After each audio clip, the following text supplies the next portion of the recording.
चलिए तो देखते हैं साथी आगे साथियों क्वेश्चन नंबर 10 तक हो चुका था।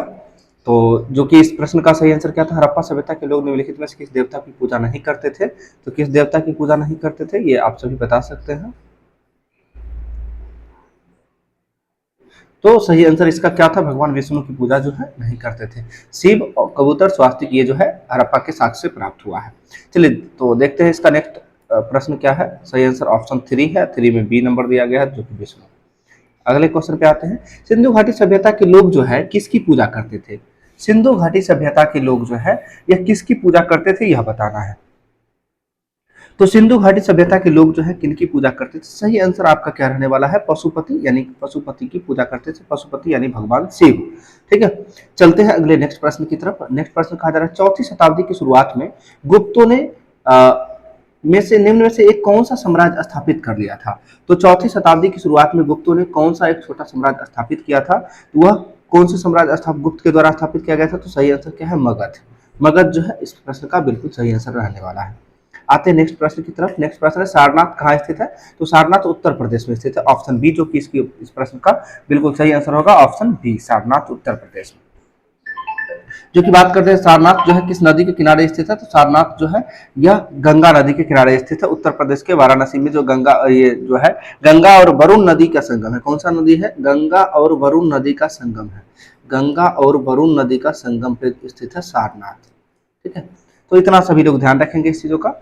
ठीक है, और यह सारनाथ जो है हिरन पार्क के लिए फेमस है। किसके लिए, हिरन पार्क के लिए फेमस है सारनाथ।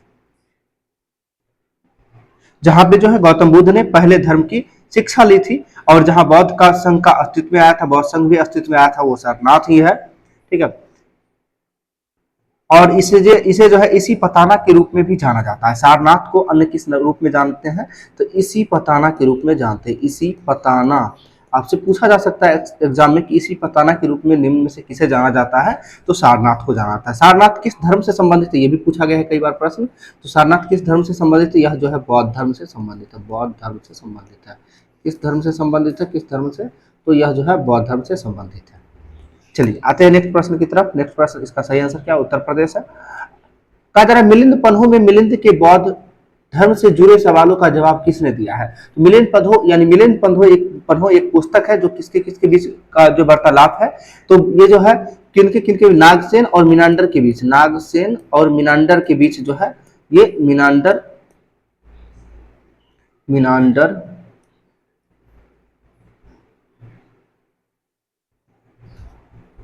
नागसेन और मीनांडर के बीच का जो है वार्तालाप है, जिस पुस्तक को किस रूप में जानते हैं, मिलिंद पन्हो जानते हैं। और इसमें जो है इसका सही यानी कि उत्तर देने का, सवालों का जवाब देने का काम जो है किस व्यक्ति के द्वारा किया गया है। यह जो व्यक्ति है जिनका नाम है नागेश्वर, ये नागसेन होगा, नागेश्वर भी उन्हें कहा जाता है। तो सही आंसर क्या होगा, ऑप्शन ए नागेश्वर। ठीक है,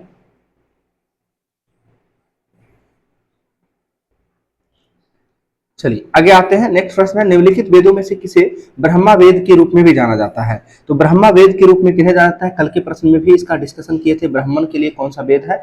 तो आप इस प्रश्न का सही आंसर क्या होगा, अथर्ववेद। अथर्ववेद यानी जादू जो है इसे ब्रह्मा वेद के रूप में जानते हैं। जादू टोना का वेद जो है के रूप में किसे जाना जाता है, आप सभी कमेंट करके बताइएगा। आते हैं नेक्स्ट प्रश्न की तरफ। पद्मापनि जो है बोधिसत्व के चित्र कहाँ पाए गए हैं। पद्मापनि बोधिसत्व के चित्र जो है यह कहाँ पाए गए हैं, यह बताना है। तो यह जो चित्र पाया गया है कहाँ, तो अजंता की गुफा में जो है, अजंता की गुफाओं में पद्मापनि बोधिसत्व के चित्र पाए गए हैं। और अजंता की गुफा जो है यह किस काल की गुफा है, तो यह गुप्त काल की गुफा है। किस काल की है, गुप्त काल की गुफा है। और यह कहाँ पड़ता है, तो महाराष्ट्र में पड़ता है। अजंता कहाँ पड़ता है, महाराष्ट्र में। तो सही आंसर क्या है, अजंता की गुफा। आते हैं नेक्स्ट प्रश्न की तरफ। चंद्रगुप्त मौर्य किसकी मदद से नंद को पराजित करने में सफल हुए। चंद्रगुप्त मौर्य जो है किसकी मदद से नंद को पराजित करने में सफल हुए थे। तो वह मदद कौन व्यक्ति किया था, चाणक्य अथवा कौटिल्य अथवा विष्णुगुप्त। यानी चाणक्य, कौटिल्य अथवा विष्णुगुप्त, ये तीनों इन्हीं का नाम है। ठीक है, तो कौन मदद किया था चंद्रगुप्त मौर्य का, तो चाणक्य मदद किया था। नंद वंश के शासक किसको पराजित किए थे, तो घनानंद को पराजित करके जो है, घनानंद को पराजित करके कौन सा वंश का स्थापना किए थे चंद्रगुप्त मौर्य, तो मौर्य वंश का स्थापना किए थे। किस वंश का, मौर्य वंश का स्थापना किए थे। इसके साथ साथ इस बातों का भी ध्यान रखना है कि मौर्य वंश का स्थापना कब किए थे, ये भी बताना है आप सभी को। मौर्य वंश की स्थापना की बात करते हैं तो 322 ईसा पूर्व में जो है 322 बीसी में जो है मौर्य वंश की स्थापना किसके द्वारा, तो चंद्रगुप्त मौर्य के द्वारा किया गया था। बात करते हैं चंद्रगुप्त मौर्य का जन्म कब हुआ था, तो जन्म की बात करते हैं, जन्म इनका हुआ था कब, तो 345 बीसी हो जाएगा। 345 में जो है चंद्रगुप्त मौर्य का जन्म हुआ था। कब हुआ था, 345 बीसी में चंद्रगुप्त मौर्य का जन्म हुआ था। और इनकी बात गद्दी का पर कब बैठे थे, 322 ईसा पूर्व में। ठीक है, चलते हैं नेक्स्ट प्रश्न की तरफ। इसका सही आंसर क्या रहने वाला है, चाणक्य। आगे अशोक ने धर्म के प्रचार के लिए किस नए पद का निर्माण किया था। अशोक जो है धर्म के प्रचार के लिए, धर्म के प्रचार के लिए किस पद का निर्माण किया था, तो उस पद को जो है धम्म महामात्र बोलते थे। किसका, धम्म महामात्रों की नियुक्ति जो है किसके द्वारा किया गया था, अशोक के द्वारा किया गया था। तो इस प्रश्न का सही आंसर देखते हैं, धम्म महामात्र, जो कि बिल्कुल सही आंसर होगा। ठीक है, आगे चलते हैं क्वेश्चन नंबर 19 पर। चीनी यात्री ह्वेनसांग समकालीन है, यानी ह्वेनसांग किसके शासन में जो है भारत आया था, तो ह्वेनसांग किसके शासनकाल में भारत आया है, तो यह जो आया है हर्षवर्धन के शासनकाल में भारत आया है। कब, तो हर्षवर्धन के शासनकाल में, कब, 643 ईस्वी में जो है, एडी में जो है यह भारत इसका आगमन हुआ था। सही आंसर क्या है, हर्षवर्धन, जो कि बिल्कुल सही है। आगे है, निम्नलिखित में से किस साम्राज्य का जो है कोकोई में अपना निजी प्राचीन बंदरगाह था, यानी कोकई में जो है अपना निजी प्राचीन बंदरगाह था, किस साम्राज्य का बंदरगाह था यह बताना है। इस प्रश्न का सही आंसर क्या होगा, पांड्य, यानी पांड्य की बात करते हैं तो पांड्य की राजधानी कहाँ था, मदुरई, इसकी राजधानी हो जाएगी मदुरई। ठीक है, और ये पांड्य की बात करते हैं तो चोल, चेर और पांड्य, ये जो है दक्षिण भारत का 3 ऐसा राज्य था। ठीक है, जो एक दूसरे के जो है मतलब बोला जाए तो काफी जो है करीब रहा करता था। और इस तीनों के बारे में एग्जाम में पूछा जाता है कि पांड्य जो है की राजधानी कहाँ थी, मदुरई थी। चोल पूछा जाता है, चोल की राजधानी कहाँ हो जाएगा, चोल वंश के संस्थापक विजयालय को जाना जाता है। और चोल की राजधानी की बात करते हैं तंजौर, यानी तंजावुर भी कहीं कहीं के देखने को मिलता है आपको। चेर की बात करते हैं तो चेर के संस्थापक आप सभी कमेंट करके बताइएगा। और सबसे बड़ी बात है कि चोल, चेर, पांडे, ये तीनों का प्रतीक चिन्ह भी पूछा जाता है एग्जाम में कि ये तीनों का प्रतीक चिन्ह क्या है। तो पांडे की प्रतीक चिन्ह की बात करते हैं तो पांडे का प्रतीक चिन्ह क्या था, मछली था। क्या था, मछली था। ठीक है, इसके साथ चोल की प्रतीक चिन्ह की बात करते हैं, चोल का प्रतीक चिन्ह भाग था। और चेर का प्रतीक चिन्ह की बात करते हैं तीर धनुष जो है इसका चेर का प्रतीक हो जाएगा। चलिए चलते हैं नेक्स्ट प्रश्न। इसका सही आंसर क्या होगा, पांडे। तो कोकई में अपना निजी प्राचीन बंदरगाह किसका था, तो पांडे का था। चलते हैं नेक्स्ट प्रश्न की तरफ। किसका वास्तविक नाम क्या था, ये का वास्तविक नाम क्या था, क्वेश्चन नंबर 21 है, इसको देखते हैं।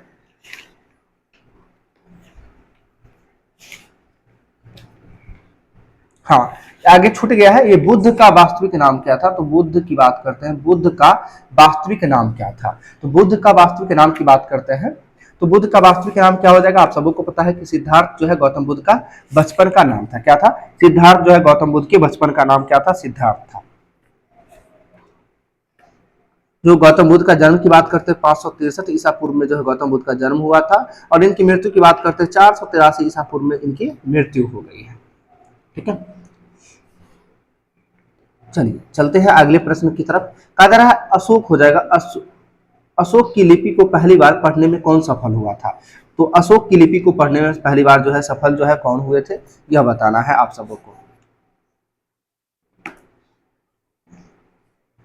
तो अशोक की लिपि को पढ़ने में पहली बार सफल हुए थे जेम्स प्रिंसप। कौन सफल हुए थे, जेम्स प्रिंसप जो है यह एशियाटिक सोसाइटी के संस्थापक भी थे। ठीक है, एशियाटिक सोसाइटी के संस्थापक भी थे जेम्स प्रिंसप, जो कि एशियाटिक सोसाइटी का स्थापना कब किए थे, 1784 में किए थे।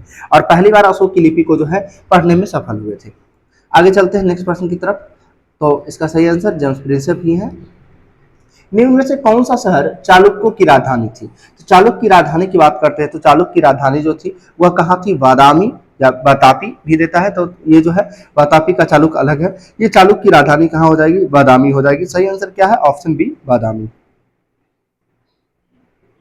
ठीक है, बतापी या बादामी, ये बतापी भी इसी को बोलते हैं, ये भी ध्यान रखना है आप सबको। ठीक है, चलते हैं नेक्स्ट प्रश्न में। निम्न में से किसने प्रसिद्ध महाकाव्य किरातार्जुनीयम लिखा था। तो किरातार्जुनीयम के लेखक कौन है, भारवी जो है, भारवी के द्वारा किरातार्जुनीयम लिखा गया। किनके द्वारा लिखा गया था, किरातार्जुनीयम भारवी के द्वारा लिखा गया था। यह 6ठी शताब्दी ईस्वी में जो है एक संस्कृत कवि थे। क्या भारवी क्या थे, 6ठी शताब्दी की जो है एक संस्कृत कवि थे। इनके द्वारा किरातार्जुनीयम लिखा गया है, जो महाभारत के एक प्रसंग पर आधारित है। किस पर आधारित है ये पूछा जाता है कि किरातार्जुनीयम जो है यह पुस्तक किस पर आधारित है, तो यह महाभारत के एक प्रसंग पे आधारित है, महाभारत। ठीक है, चलते हैं नेक्स्ट प्रश्न पे। कह रहा विजयालय जो चोल वंश का संस्थापक था वह पहले सामंत था, किसका सामंत था, तो विजयालय अभी थोड़ी देर पहले बताए थे चोल वंश का राजधानी तंजौर, जो विजयालय संस्थापक था इसका, ये किसका सामंत था, किसके सामंत था, यानी किसके समकालीन था, यह बताना है आप सभी को। तो यह किसको, पल्लवों के समकालीन हो जाएगा, यानी पल्लवों के समकालीन हो जाएंगे। ठीक है,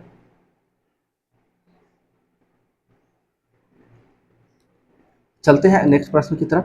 राष्ट्रकूट राजवंश की स्थापना किसने की थी, तो राष्ट्रकूट की राजधानी स्थापना की बात करते हैं दंतीदुर्ग के, इसकी स्थापना किया गया था दंतीदुर्ग के द्वारा। और राष्ट्रकूट की राजधानी की बात करते हैं तो मान्यखेट इसकी राजधानी थी, कहाँ थी, मान्यखेट इसकी राजधानी थी, मान्यखेट। राष्ट्रकूट के संस्थापक कौन हो जाएंगे, दंतीदुर्ग, इसकी राजधानी कहाँ हो जाएगी, मान्यखेट। चलते हैं अगले प्रश्न की तरफ, क्वेश्चन नंबर 27। विक्रमशिला विश्वविद्यालय कहाँ स्थित है, तो विक्रमशिला विश्वविद्यालय की बात करते हैं, यह कहाँ स्थित है, तो विक्रमशिला विश्वविद्यालय जो हो जाएगा आपका सही आंसर क्या होगा, आप सबको पता होना चाहिए मेरे समझ से। विक्रमशिला विश्वविद्यालय की बात करते हैं तो यह सही आंसर बिहार। ठीक है, विक्रमशिला विश्वविद्यालय का संस्थापक की बात करते हैं तो विक्रमशिला विश्वविद्यालय का स्थापना जो है ये पाल शासक थे, जिनका नाम है धर्मपाल। धर्मपाल के द्वारा जो है, पाल वंश के शासक धर्मपाल के द्वारा जो है विक्रमशिला विश्वविद्यालय का स्थापना किया गया था, जो कि 785 से 820 ईस्वी तक जो है ये चला था। और ये शिक्षा का गुणवत्ता का केंद्र माना गया। और 1193 में, कब, 1193 में विक्रमशिला विश्वविद्यालय को जो है ध्वस्त कर दिया गया था। ठीक है, चलते हैं नेक्स्ट प्रश्न की तरफ। सॉरी, चलिए देखते हैं 28 नंबर, महरौली का लौह स्तंभ निम्न में से किस शहर में स्थित है, तो महरौली का लौह स्तंभ की बात करते हैं, किस शहर में स्थित है, तो यह दिल्ली में स्थित है। कहाँ है, दिल्ली में स्थित है। और यह 16 फीट इसका जो है व्यास की संरचना के साथ 23 फीट 8 इंच जो है ऊंचा है। और यह महरौली का लौह स्तंभ जो है किसके द्वारा बनाया गया था, तो यह चंद्रगुप्त द्वितीय के द्वारा बनाया गया था। किसके द्वारा, चंद्रगुप्त द्वितीय के द्वारा बनवाया गया था। आते हैं नेक्स्ट प्रश्न की तरफ। नेक्स्ट का प्रसिद्ध चेर बंदरगाह मुजरिस निम्न में से किस राज्य में स्थित है, तो चेर बंदरगाह जो है मुजरिस था, यह किस राज्य में स्थित है, केरल में स्थित है। कहाँ है, केरल में। नेक्स्ट प्रश्न है, जो कि आज का लास्ट प्रश्न होगा, क्या होगा, आज का लास्ट प्रश्न होगा। निम्नलिखित में से कौन सा जो मंदिर जो है कामुक रचना के लिए प्रसिद्ध है, तो कौन सा मंदिर है जो कामुक रचना के लिए प्रसिद्ध है, यह बताना है। तो कामाख्या मंदिर है। कामाख्या मंदिर की बात करते हैं तो यह कामाख्या मंदिर कहाँ पड़ती है, आप सभी कमेंट करके हमें बताएंगे।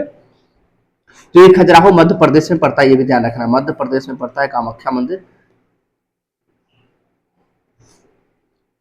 सॉरी, एक मिनट, आपसे पूछा गया कामुक रचना के लिए प्रसिद्ध कौन सा मंदिर है, तो सही आंसर इसका क्या हो जाएगा, कामुक रचना के लिए प्रसिद्ध मंदिर की बात करते हैं, कामाख्या मंदिर तो असम में पड़ता है।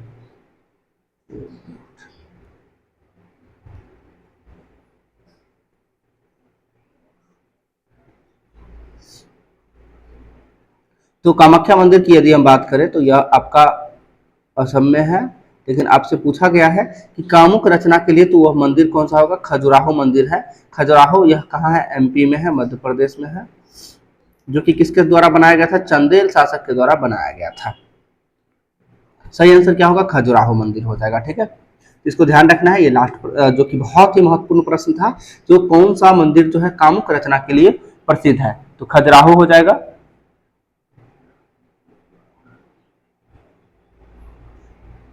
जो कि चंदेल वंश के द्वारा बनाया गया था। चलिए ठीक है, आज का ये लास्ट प्रश्न था। तो मैं उम्मीद करता हूं कि ये सेशन बहुत ही अच्छा जबरदस्त रहा होगा आप सबों के लिए। और वीडियो यदि अच्छा लगता है तो चैनल को लाइक शेयर सब्सक्राइब जरूर कीजिएगा। ठीक है, और ये अच्छा लगता है तो अपने दोस्तों तक जरूर शेयर कीजिए और कमेंट करके जरूर छोड़िएगा कि सर इसमें कुछ सुधार करने की आवश्यकताएं हैं। मैं प्रयास करूंगा कुछ न कुछ सुधार करने की। ठीक है, धन्यवाद।